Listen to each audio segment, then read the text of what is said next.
இன்றைக்கி நம்ம வீடியோவில் ரொம்ப சிம்பிளாக அதே சமயத்தில் ரொம்ப டேஸ்ட்டாக இருக்கக்கூடிய ஒரு சைடிஷ் ரெசிபி தான் வந்து பார்க்க போகிறோம். இது தோசை, சப்பாத்தி, சாதம் எல்லா டிஃபன் ஐட்டத்துக்கும் ரொம்பவே சூப்பராக இருக்கும். இப்போது இந்த வெங்காயம் தக்காளி தொக்கு எப்படி செய்கிறதுன்னு பார்க்கலாம். ஒரு கடாயில் கொஞ்சமாக எண்ணெய் சேர்த்துக்கலாம். 10-15 வெள்ளைப்பூண்டை தோலெல்லாம் நீக்கிட்டு எண்ணெயில் சேர்த்துக்கலாம்.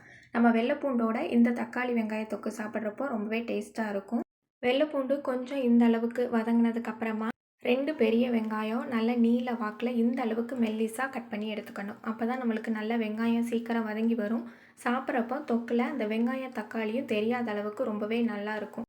வெங்காயத்தை இது மாதிரி நல்ல கரண்டியை வச்சு நல்லா கலந்து விடும்போது வெங்காயம்லாம் நல்லா தனித்தனியாக பிரிஞ்சு எல்லா வெங்காயமும் தனித்தனியாக ஆயிரும். இப்போ நம்மளுக்கு எண்ணெயில் வந்து நல்லா ஈஸியாக மசிஞ்சு வெந்து வரும்.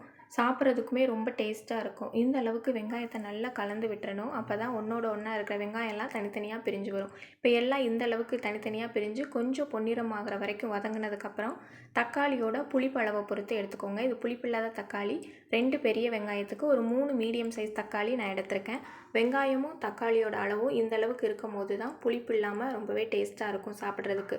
வெங்காயம் அதிகமாகவும் தக்காளி அதிகமாகவும் எடுக்காமல் ஈக்குவலாக இந்தளவு எடுத்துக்கணும்.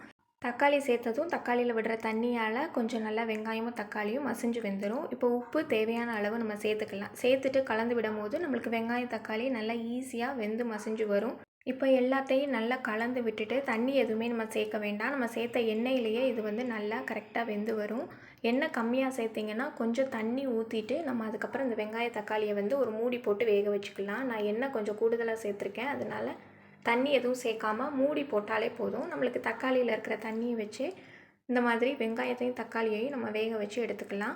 ஒரு தடவை மூடி போட்டு வேக வச்சாலே போதும். வெங்காயம் தக்காளியும் கொஞ்சம் நல்லா மசிஞ்சு வெந்து வந்துடும். இந்த அளவுக்கு கொஞ்சம் வெந்ததுக்கப்புறமா நம்ம இதில் மசாலா சேர்த்துக்கலாம். ரொம்ப அதிகமான மசாலா இல்லை. கொஞ்சமாக மஞ்சள் தூளும் காரத்துக்கு ஏற்ப மிளகாய் தூளும் சேர்த்துட்டு கொஞ்சமாக வாசனைக்காக நம்ம கரம் மசாலா சேர்த்துக்கலாம். இந்த 3 மசாலாவும் சேர்த்ததுக்கப்புறமா நல்ல எண்ணெயிலேயே மசாலாவும் வேகிற அளவுக்கு நல்லா இது மாதிரி கலந்து விட்டு எடுத்துக்கலாம். நம்ம வேறு எந்த மசாலாவும் இதில் சேர்க்கணுன்னு அவசியம் இல்லை. இந்த 3 சேர்த்தாலே போதும். ரொம்பவே டேஸ்ட்டாக இருக்கும். இப்போ நம்மளுக்கு எண்ணெயிலேயே மசாலாலாம் வெந்து அந்த மசாலாவோட பச்சை வாசனைலாம் போன அப்புறமும் எண்ணெயும் கொஞ்சம் பிரிஞ்சு வந்த அளவுக்கு இந்த அளவுக்கு ரெடியானதும் நம்ம அடுப்பை வந்து ஆஃப் பண்ணிக்கலாம். இந்த தக்காளி தொக்கு வெறும் 10 நிமிஷத்தில் ரொம்பவே ஈஸியாக பண்ணிடலாம். நல்லா கனமான நம்ம கடாயை எடுத்துக்கிட்டோன்னா ரொம்ப ஈஸியாக வெங்காயம் தக்காளி மசிஞ்சு வந்துடும். மசாலாவோட பச்சை வாசனையுமே நம்மளுக்கு போய் சீக்கிரமாகவே ரெடி ஆகிடும். இந்த அளவுக்கு எண்ணெய் பிரிஞ்சு தொக்கு ரெடியானதும் நம்ம இதை பவுலுக்கு வந்து மாற்றிடலாம். இது சப்பாத்திக்கு ரொம்பவே சூப்பராக இருக்கும். சப்பாத்திக்கு மட்டும் இல்லை, வெள்ளைப்பூண்டெல்லாம் நம்ம சேர்த்ததுனால சாதத்துக்கு ரொம்பவே சூப்பராக இருக்கும். இந்த சிம்பிளாக டேஸ்டியான ஃப்ரைட் ரைஸ் ரெசிபி நீங்களும் ட்ரை பண்ணி பாருங்கள். இந்த வீடியோ உங்களுக்கு பிடிச்சிருந்தா மறக்காமல் உங்கள் ஃப்ரெண்ட்ஸுக்கு ஷேர் பண்ணுங்கள்.